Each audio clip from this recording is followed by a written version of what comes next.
Steve Wagstaff.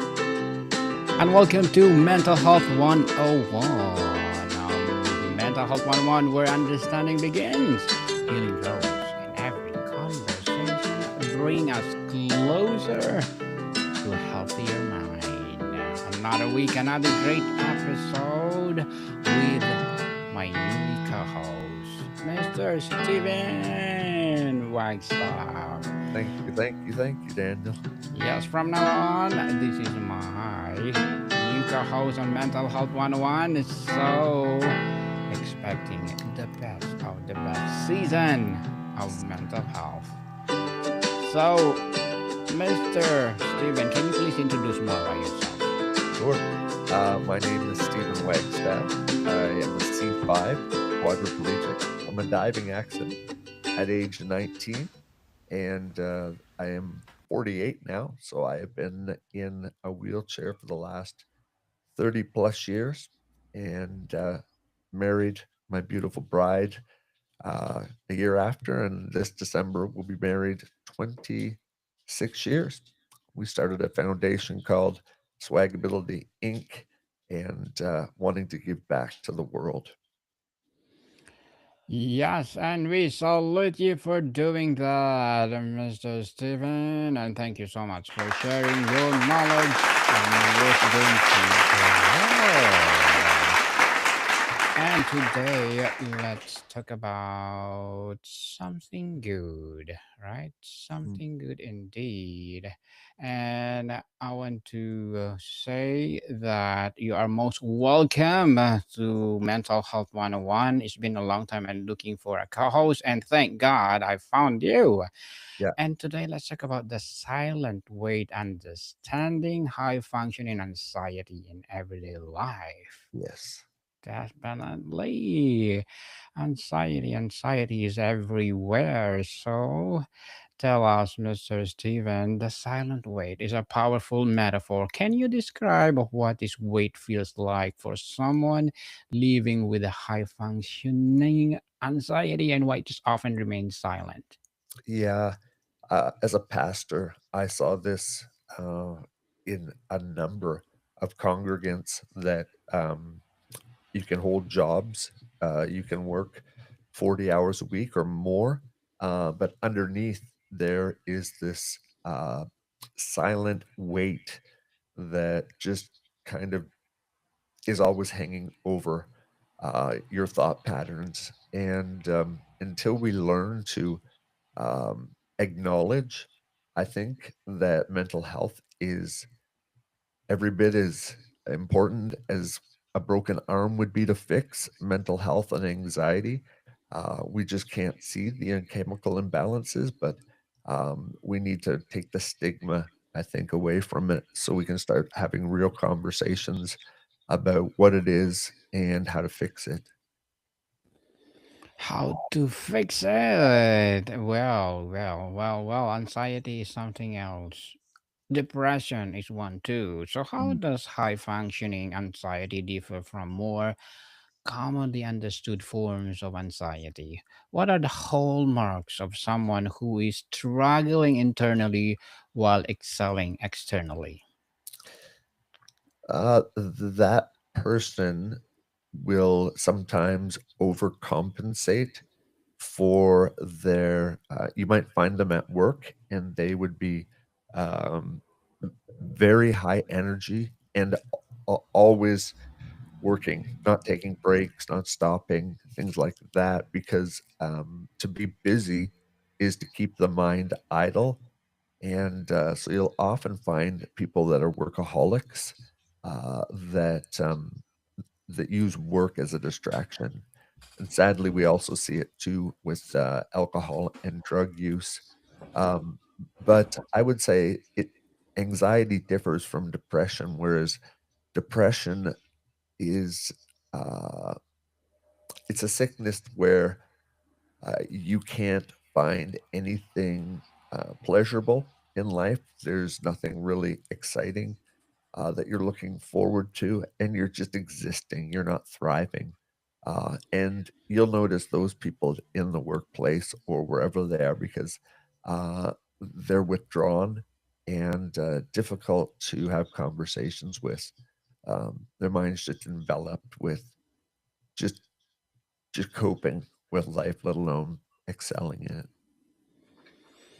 Excelling it in society that prizes productivity and having it all together, how does environment actually fuel and disguise high function and anxiety?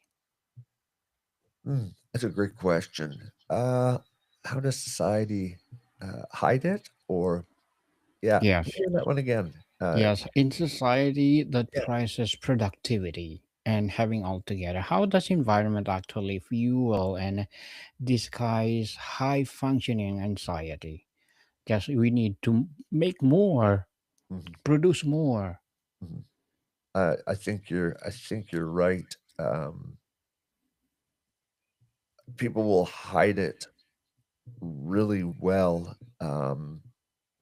The people that are anxious, you'll like I said, they can't stop. It's almost like, their energy level is just runs like a car when idles in the red zone. That's how people with anxiety often are, and so busyness, in the workplace, it can look super productive. People can be really productive in the workplace, yet really struggle with anxiety, and then the minute that, work hours closes, they're driving home or they're shutting their laptop down again, um, those fears, they start to heighten again. I know personally for me, when I am not busy and I have time to myself, that's where my mind starts to wander about things that could happen or what will happen. And I heard a statistic about anxiety, and it was 80% of the things we worry about, um, 80 all those things 80% of it, um, never happens, and, 10% of it will happen, and you have no control over it, and I forget what the other percentage was, but 80% of the things that we spend our time worrying about never come to pass. So, Very well said, Mr. Steven. Very well said. And what does the internal monologue of self talk typically sound like for someone carrying the silent weight? It is a voice of criticism, relentless planning, or something else. yeah, I think the internal struggle is suppress for anxiety. It is suppress it, suppress it, suppress it, and, I think that's the danger, is that until people feel comfortable with being able to talk about how they really feel, where their struggles are, um, or where their anxiety is. The I come from a biblical background, and one of the things the Bible's clear on is that we are meant for community. And when we isolate ourselves with depression or we isolate ourselves with anxiety, we do a detriment to what the help we could get by just being open with individuals. Well, Mr. Steven, people who seem fine, can you break down the immense cognitive and emotional labor required to maintain that facade of being fine and where the cost shows up? The cost, uh, Yes. the cost shows up usually at home. Um, things at home usually get left undone. Uh, the cost at home is if there's a relationship, the cost is uh, not not communicating with individuals. We spend so much energy and facade when we go out of the house or whatever that when we come home, we don't have that energy left. And yeah, it shows up in marriages where communication starts to cease, um, or it can be people can get very critical and short with one another, and those are symptoms of anxiety because if the other person isn't empathetic towards it, it just builds up a wall between you and your mate or what it is. So it is a really a deadly. It can become a very destructive thing in the home unless people acknowledge a broken arm is a broken arm. Diabetes, we take it's unseen, but we take insulin for, and depression and anxiety. Um, it's an organ too. It's just your gray matter between your ears we don't see. So it's the stigma attached to it.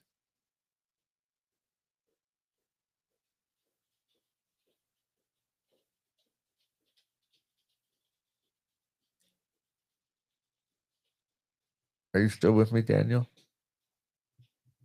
Yes, Mr.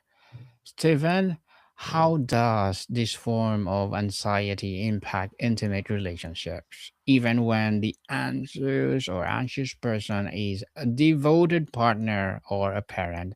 What do loved ones often miss or misunderstood?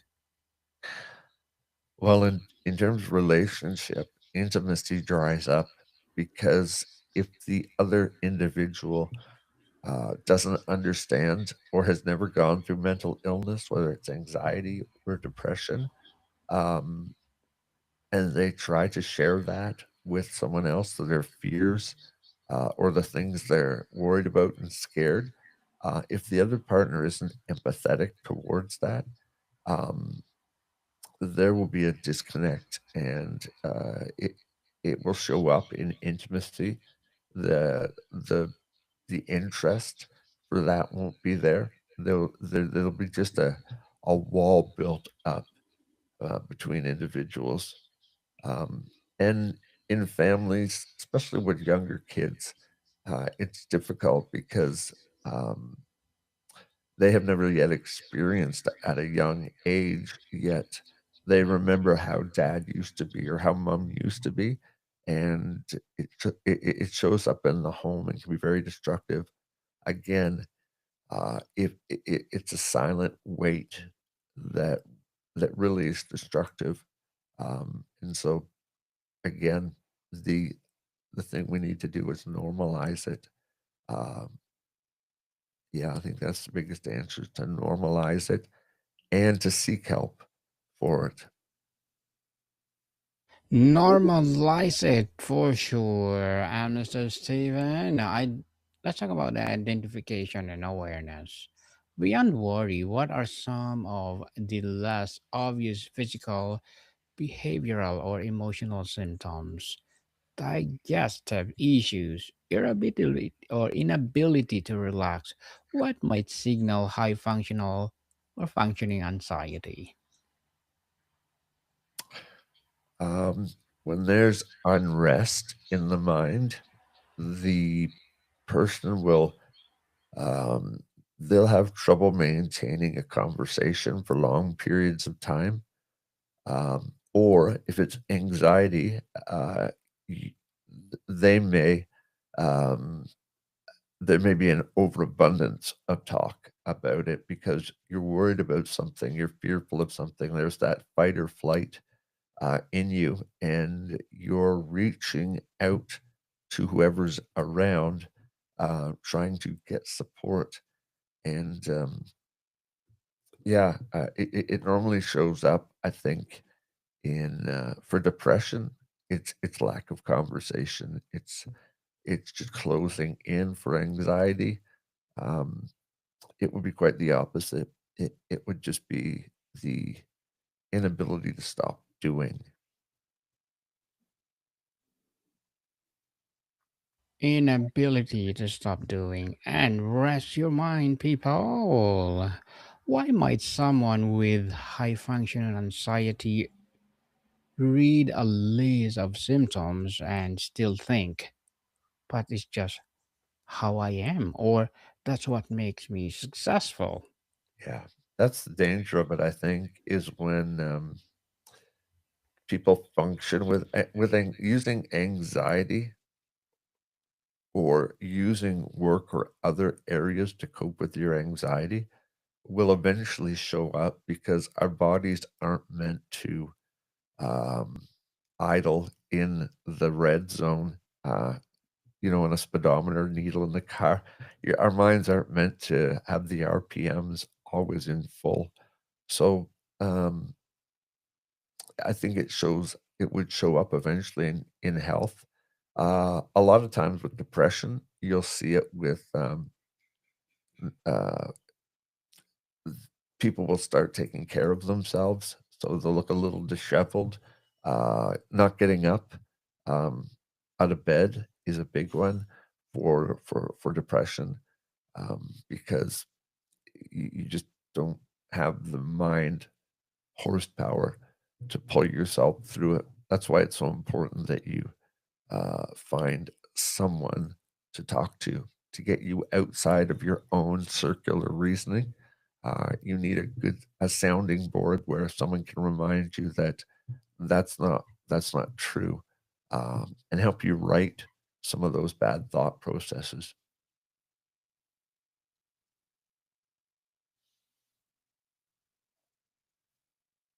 Mr. Steven, let's talk about the pathways to relief and management. What is the compassionate, non threatening first step you recommend for someone who reorganize this weight in themselves but is terrified that addressing it will ruin their functionality? Mm. I think the first thing people should seek is to talk to their family doctor um, first. When the medical field can validate that this is really an issue. It's sometimes people don't want to share it because they don't think the other person will validate their feelings and how they are. But I think it's important, number one, to make sure you're safe, to talk to a family practitioner, doctor, whatever that may be. And then once the doctor kind of uh, acknowledges what you're dealing with, I think it's a lot easier to then talk about it to your mate or to your family because it shows up as an actual diagnosis.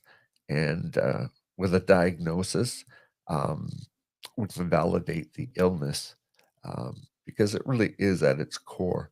Um, that thinking is an illness, but it is a treatable one.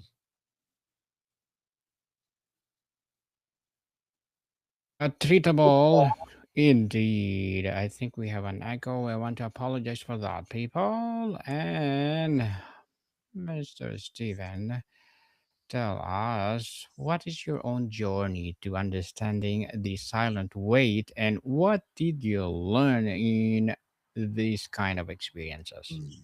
After my accident, um, I'll be very personal with this, and I don't mind sharing it because I think it'll help people. My father went through cancer, leukemia, and went through a bone marrow transplant. And because of a lot of the anti rejection drugs they gave my father, he ended up with severe depression where he was hospitalized and, at one point, he was placed with a guard in his room, just to make sure he was safe, and this is when mental health was never on the radar. You didn't talk about it back 30 years ago, very rarely, and I saw that as, a young teenager. I was looking at my dad and things, and I said, "I know that'll never be me. I mean, I don't wanna be anything like that because I didn't understand it, but after my accident, um, the world kept moving on, and I was stuck. I didn't go to college, I didn't at this point, I was grappling with how do I deal with a spinal cord injury, and, I sunk into a deep depression where I was hospitalized for about a month while they figured out, you know, back then it was medications, but also a lot of um, there's there's talk therapy to help you work through it. Um, and when I was able to understand that it is a medical condition and there's nothing broken about me, it's the way our bodies react under stress or can be hereditary. Um, I began to then say, you know what?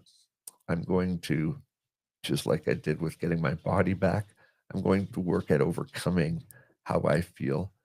And that was my first step towards understanding that there is light on the other side of the tunnel. And I'm successfully treated for it today. And I can't remember the last time that I was in that deep state of uh, of, of depression. And so, yeah, life education, and then of course, studying it in college um, is was eye opening as well. Yeah. Apologize. My service dog just recognized someone came to the door.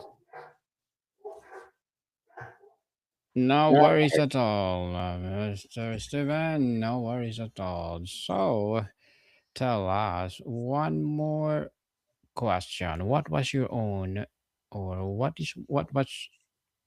was your own opinion regarding mental health as we are talking about? I think, like I've said the whole episode through, until we can learn to talk about it, we will suffer with it. When we need to be able to openly express how we're feeling, and on the other side, have someone validate that, you know what, I may not understand what you're feeling, but I empathize with you, and maybe we can get you help in this direction. So we need to we need to normalize it because it really is an unseen it's an unseen illness that is every bit as real as a physical broken bone or any other thing. So I would say talk about it. Until we learn to talk about it, people will suffer in the shadows of life. Indeed. And one more before we wrap up, Mr. Steven. Ultimately, is the goal for someone with high functioning anxiety to simply manage the weight, or is it their possibility of transforming their relationship with it to access a more genuine, peaceful, and sustainable kind of power? I think there's possible. I think uh, I say healing, which it is. I think healing is possible in every circumstance. So I think until that person with anxiety that always um, has their mind going and going and going, until they recognize that as something that's probably harmful to the body, not getting enough rest, not just not allowing their mind to rest. Um, they they really need to come to a point where uh, they say, I want to fix this. Um, and until we say, I want to fix this, uh, I think we'll still battle it like any other form of an injury that we don't treat. So,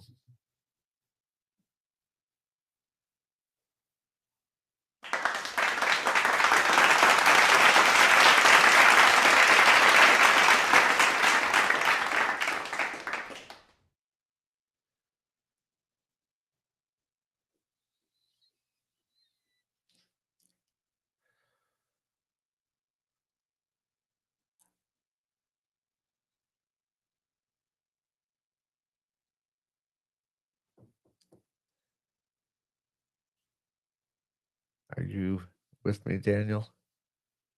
Yes, and thank you so much, Mr. Steven, for sharing your knowledge and wisdom to the world. Thank you, thank you, thank you. And I mean, people, yes, everyday life reveals the hidden struggles carried by those who appear calm, capable, and composed on the outside, yet battle relentless inner storms beneath the surface. These individuals often excel academically, professionally, and socially, but their achievements mask a constant underflow of worry, self doubt, and pressure to perform.